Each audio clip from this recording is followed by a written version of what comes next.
Bismillah, alhamdulillah, salatu wassalamu ala rasulullah wa ala alihi ajma'in. A'udhu billahi minash shaitanir rajim. Bismillahir rahmanir rahim. أفلا ينظرون إلى الإبل كيف خلقت وإلى السماء كيف رفعت وإلى الجبال كيف نصبت وإلى الأرض كيف سطحت فذكر إنما أنت مذكر لست عليهم بمسيطر صدق الله العلي العظيم رب اشرح لي صدري ويسر لي أمري واحلل عقدة من لساني يفقه قولي. Assalamu alaikum wa rahmatullahi wa barakatuh. Hope all you guys are well. I just wanted to follow up quickly on what we discussed yesterday, what I put out yesterday. The main reason for me starting these series of lectures is ultimately to discuss how we can navigate ourselves through the current situations in the world that we're living in, how to point out our allies, how to point out our enemies, how to seek nearness to Allah during this time. And a lot of what I want to discuss with all of you will be based primarily on the Quran, and will be based primarily as using the Quran as our fundamental staff, as our fundamental litmus test, as our fundamental thing that we depend on to let us know what the truth is and what falsehood is. So once again, that aspect of Furqan, to differentiate between truth and falsehood. And so yesterday I posted out a video just on the outer surface indicating how the Quran itself is a miracle from Allah, the way that it came down to the Prophet, and the certain signs that are available as a consensus between humanity, a consensus in history, as to how the revelation was revealed to the Prophet over 23 years. And it was coming not as a book, but as a verbal recitation that instantly was memorized by Rasulullah sallallahu alaihi wasallam, and then written by scribes that knew how to read and write right away. And then he would verify, they would recite it back to him, and then he would give it the thumbs up that it's correct. And then so this kept on happening for 23 years, and then we have it in a compiled book form right now. So just further to further elaborate on these proofs in the Quran, I'm going to take you through certain things that stood out to me on my journey with the Quran that started 3 years ago, and how up until today. It's really given me the proof as to, number one, an awareness of Allah. A lot of times we know that Allah exists, we know that there's a creator, there's a God, but we're not really aware of it in our day-to-day lives. We're not really focused on it. We're not really engaged with it to make it a fundamental part of our existence. So when you recite the Quran, Allah points you in a way where He urges you to use your faculties to then come to a more concrete belief in Allah, a more concrete belief that this is the word of Allah. And so Allah is not interested in a cheap type of belief where it's a forceful belief. He wants you to use your faculties of senses. Use your faculty of reason, of logic, of your empirical senses, your five sense world, to then undeniably and categorically come to a conclusion that, number one, there is a creator, and to make it more prevalent in your day-to-day life. And then number two, to realize that this book is the word of that creator, is the speech of that creator, is the comfort of that creator that we need, that we desperately need, and that we're in desperate need of throughout every moment of our lives. Okay, so just to piggyback off of what I spoke about yesterday, the verse that I quoted at the beginning of this lecture right now is from Surah Ghashiyah, and it was one of the the segments in the Quran that really got me thinking about Allah and thinking about the existence of a creator. And it starts off by saying, أَفَلَا يَنْظُرُونَ إِلَى الْإِبْلِ كَيْفَ خُلِقَتْ. Haven't they seen, or haven't they reflected or thought about the fact that how the camel was created? أَفَلَا يَنْظُرُونَ إِلَى الْإِبِلِ كَيْفَ خُلِقَتْ. So of course Allah is not here telling you how the camel is creating. He's telling you, now go do your own research, now go study it. And then come back and realize that it can only be Allah that has created this camel. So I just want to take you through some interesting facts of the camel, that maybe perhaps not all of us know. And I did this research, when I first started reciting the Quran, and I was just so perplexed and amazed at the creation of the camel. So firstly, the camel, if I want to compare it, it's a mode of transportation for the people that lived in the desert till today. Even in Asia, in the Middle East, in Africa, it's used for long travels throughout the desert. And if you want to compare it, let's say, I drive a pickup truck, and in order for me to fill up gas, I require more or less 90 liters per full tank. And it takes about, well, in Costa Rica, everything's slower. So I don't know how long it takes wherever you guys are living, but here 90 liters takes about maybe 6 to 7 minutes for me to fill up my truck. Comes out a bit slow here, yeah. And so the camel, obviously its fuel is not gasoline, it's water. And when it goes to fill up its water supply for a long, transportation that now it has to do, it takes 3 minutes for the camel to drink 200 liters of water. Imagine that. My pickup truck is a 5.7 liter tank. It is a 5.7 liter engine, which means it can store a lot of, it's a huge tank. And it stores 90 liters. And the camel can go up to 200 liters. In 3 minutes, it drinks it up. And then obviously that's like its fuel, that's its gasoline. So if you look at the modes of transportations that humans have come up with, it's all based on the natural creation. If we look at the airplanes, it's based on the birds. If we look at ground transportation, it's based on the animals, the horses, the camels, the donkeys.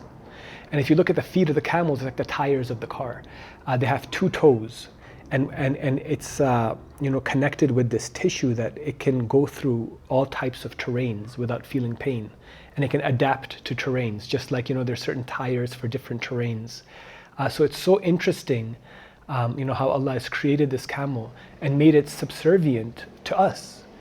Subjected it to our needs. Just like, in the Quran it says everything in the universe that Allah has created is for the human being. Like He subjected the sun, the moon, the night, the day, the animals, all of creation has been subjected for the human beings. So if you go deeper into the camel, its eyelashes, because there's so many sandstorms in the deserts, it's like 2 combs. And in times of danger, those eyelashes just shut, and not even one single dust particle can enter into the eyes because there's such thick eyelashes. And similarly in the nose and in the ears, there's long hairs that, protect the mucus inside those membranes and don't, prevent infection from happening in that animal. Then you got the humps. It can carry up to 100 kilos of weight. When we talk about when you go on an airplane, each of us are allowed a check bag of 50 pounds. It's about 20 kilos, 22 kilos. This can carry 100 kilos of weight on its humps. And the humps are used to store food as well. And that food, the camel can go, just to make sure, the camel can go, weeks, 3 weeks without any food. It can go 3 weeks without any water because the distribution from those humps happens at such a slow pace that it gives the camel the ability to survive those long treks, long rides of transportation. And so, all this reminds me of a verse at the ending of Surah Ghafir where it says that Allahu alladhi ja'ala lakumul an'ama litarkabu minha wa minha ta'kulun. وَلَكُمْ فِيهَا مَنَافِعُ وَلِتَبْلُغُوا عَلَيْهَا حَاجَةً فِي صُدُورِكُمْ وَإِلَيْهَا وَإِلَى الْفُلْكِ تُحْمَلُونَ وَيُرِيكُمْ آيَاتِهِ فَأَيَّ آيَاتِ اللَّهِ تُنْكِرُونَ. What does that mean? اللَّهُ الَّذِي جَعَلَ لَكُمُ الْأَنْعَامَ لِتَرْكَبُوا مِنْهَا وَمِنْهَا تَأْكُلُونَ. And Allah has given you the cattle, the animals, all these animals that some of them you ride. Some of them you get on top of their backs and use them as transport, and others you eat. And they get you to fulfill those desires in your heart that say, if you want to go from one place to another, they make it easy for you. because without that livestock, you would not have been able to do it. So this is just the camel that I'm focusing on. And the verse then goes over the sky and how it's been raised. And just to finish off on the camel, if we go to Surah Zukhruf, right? So Surah Zukhruf in verse number 12, Allah states that Allah is the one who has created all the pairs of the cattle, which you ride, that you may sit on their backs. Then remember the blessing of Allah when you are settled on them, and say, immaculate is Allah, He who has disposed this for us, He who has subjected this for us. And we by ourselves would not have been able to subject this. We're no match for it. So you're looking at a huge animal like a camel, and it gets down on its knees for the human being. And so that ayah in Surah Zukhruf says that like you have made it so that we can tame these animals, such as the horses and the camels. You've made it so that they are subservient to us, that they can do our work for us. Who is it besides Allah that can do that? If you talk about the camel and all these features that it has in it, it can sustain temperatures from 50 degrees Celsius to minus 50 degrees, like from because of the insulation, because of its skin.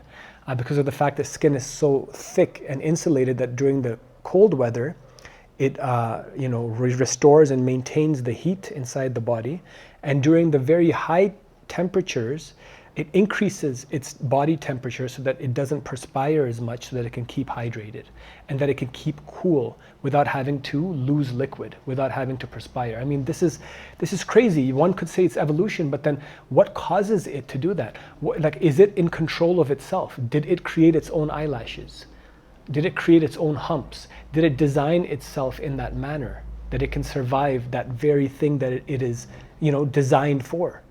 This is something to think about. This is something to reflect about. And once again, Allah, just by that one verse, by saying, أَفَلَا يَنْظُرُونَ إِلَى الْإِبِلِ كَيْفَ خُلِقَتْ, He's telling us to now use this, reflect upon it. Get profound in your thinking about this. Let it come to your senses that nobody else could have done this besides Allah subhanahu wa ta'ala. And so when we look at that, it really astounds us. It gives us, some faith that, there is a creator out there. And then we look at our own reflection. Through the camel is so complex. It's made for us. But if we look at our own, creation, there's so many things happening right now in our body that we are not in control of. Our metabolic processes, our ability to, move our muscles and our hands without even, having to put any effort into it. The ability for me to speak right now and my brain to be able to connect my thoughts. It is a very complex creation, one that we did not create. I didn't create myself. None of you have created yourselves. This is something that a creator is in charge of. And then so the next verse in that says that وَإِلَى السَّمَاءِ كَيْفَ رُفِعَتْ, and the sky and how it has been raised. And if you look at Surah Anbiya, it talks about the sky in a way for us to now reflect upon its creation. It says that وَجَعَلْنَا السَّمَاءَ سَقَفًا مَحْفُوظًا وَهُمْ عَنْ آيَاتِهَا مُعْرِضُونَ. And we have made, Allah speaking, the sky as a protective ceiling, as a preserved roof, as a protective ceiling, yet they are from its signs turning away. So it's saying now reflect upon, get some knowledge on the fact, what does the sky do for us? And then we'll see that the Quran has described it perfectly as a protective ceiling.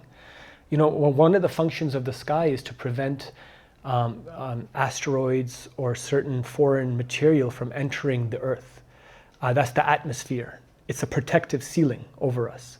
Not only does it protect certain things from entering into our atmosphere and then descending upon earth to cause damage, but also it acts as a protection from the rays of the sun, the ultraviolet rays of the sun. Because during the daytime, if it wasn't for our atmosphere, we would all fry to death. We would burn to death, because the atmosphere is that which takes the harmful things of the sun, blocks it, and gives us the nutritious things which we need from the sun. And then during the nighttime, what happens in the atmosphere is that it preserves the heat during the daytime. It stores it in so that we don't freeze to death during the nighttime. Because there's no source of heat. The earth has been turned away from the sun during the nighttime because it rotates on its axis.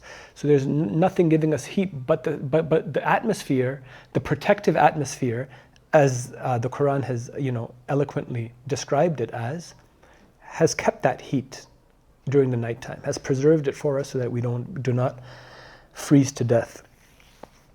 So these are just some of the signs to strengthen our belief in the Creator, to strengthen our belief in this book. And then it says, وإلى أفلا ينظرون إلى الإبل كيف خلقت وإلى السماء كيف رفعت وإلى الجبال كيف نصبت. Jibal, and how we have put it firmly inside the earth. And if we go back to Surah Anbiya again, it talks about the mountains again.